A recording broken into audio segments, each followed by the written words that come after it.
Hi, it's Alison from Silicon Bullet with another bookkeeping tip.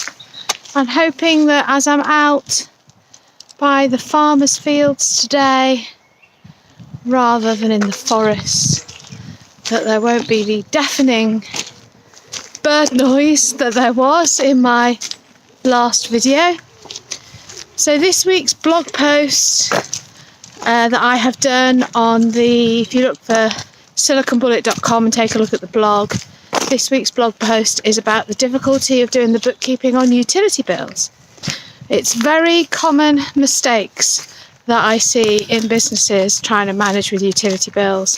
The other place where I see these problems is these postage services where you top up regularly and then you get a bill for your usage.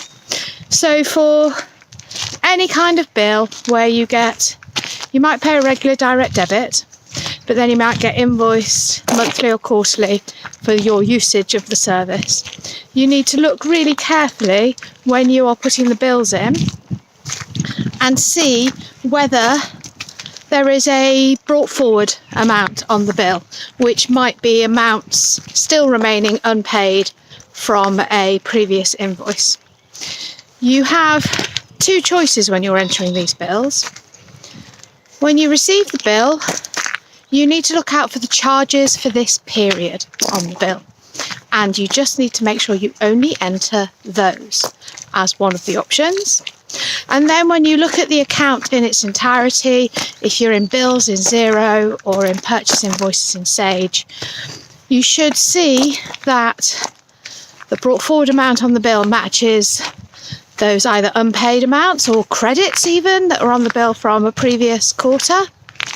And when you add in the charges from this period, that should add up to what you owe at the end of the period. And some will then take the whole amount that they owe off you, and some will do some calculation where they average out and take a set amount each month. And you can then allocate the payments just to the oldest outstanding transactions on the account to keep it all neat and tidy.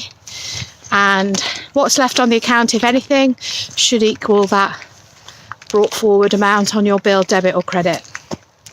But often, if you're taking over the bookkeeper from someone else, or you haven't always understood what's going on, people might put the full value of the direct debit or the full value of the bill in every time, which basically means you're double counting your usage. So you need to have a little look out for that. If it looks super complicated and you're starting off new and fresh and nobody's used this account before, then your other option is to just look at how much is taken out of the bank and do a bank payment or a direct payment just for that amount. Stick it to the utility account, choose the right VAT code. So you're actually kind of disregarding the bills and invoices, you're not putting them in, but every time you pay the supplier, you're just keeping a note of what you've paid them and putting that in the accounts as well. That does work well if you're on a cash accounting system, and let's be honest, even if you're on accrual accounting, it's not going to make that much difference to what you're doing, and is going to make sure that you record the amounts you've paid correctly. The only thing you need to watch out for is with business utility bills, there's a threshold where if you've only had a low supply for the month, you'd only need to pay 5% VAT on it. But if the supply is higher, above a certain threshold, and I would look up on the HMRC website what the threshold is, because it might have changed by the time you're watching this video, then you're paying 20% VAT on it.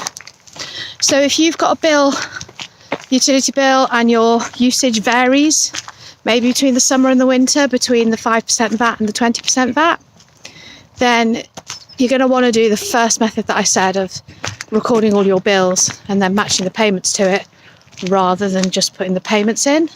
Otherwise, you could be reclaiming an incorrect... Total distance 1 mile. Ooh. Total time 28 minutes and 13 seconds.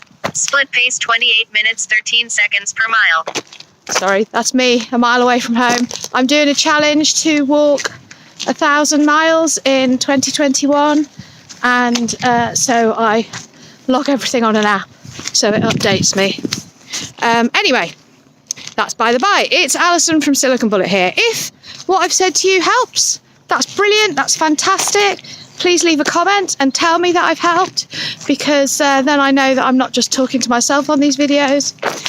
If you've taken over bookkeeping or you realise you've made a mess of it, then you can book me for one-to-one hand-holding sessions. We can share screen and link via Zoom or Microsoft Teams. We can then have a look through your accounts together and work out what's gone wrong.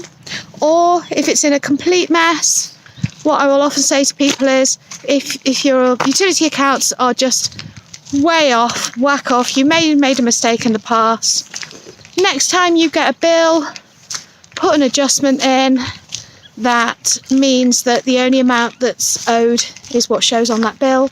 Get it all tidied up, and just keep doing it right from here on forwards. We're not usually talking about megabucks, and it's better to be right going forward than to live with a mess in your accounts forever. Then you'll be able to track things correctly from here going forward.